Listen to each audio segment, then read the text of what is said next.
Hyderabad street food try చేస్తూ ఉన్నాను. మీ recommendations నాకు షేర్ చేయండి అంటే, నాకు వచ్చిన కొన్ని మెసేజెస్ ఎలా ఉన్నాయో తెలుసా అండి? అస్సలు రిస్క్ తీసుకోకు సిరి అని. క్వాలిటీ వైజ్ అస్సలు బాగోవు, వద్దు అని. కానీ ఐడియల్ లేక్ ఫుడ్ కోర్ట్స్లో నేను వావ్ ఆమ్లెట్స్ చూశానండి. అక్కడ వాళ్ళు యూజ్ చేస్తున్న ప్యాన్స్ని తుడిచిందే తుడుస్తూ ఉన్నారండి. మరీ అంత క్లీన్లీనెస్సా? మన లేడీస్కే జెల్సీ వచ్చేసేలాగుంది.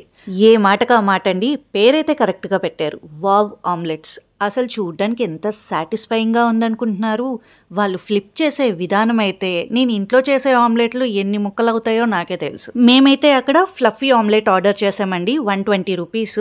అసలు వాళ్ళు తయారు చేసే విధానం చూస్తుంటే ముచ్చటేసిందండి. అసలు మనం పే చేసేది అక్కడ క్వాలిటీకి అని అర్థమైపోయింది. ఈ ప్లేస్కి మీరు ఒకసారి వెళ్ళి చూడండి, గ్యారంటీగా మీ ఫ్రెండ్స్ అందరినీ తీసుకువెళ్తారు. ఎంత బాగుందంటే అసలు ఆ ఆమ్లెట్ తినటానికి కూడా తుంచలేమండి, అంత బ్యూటీ అది.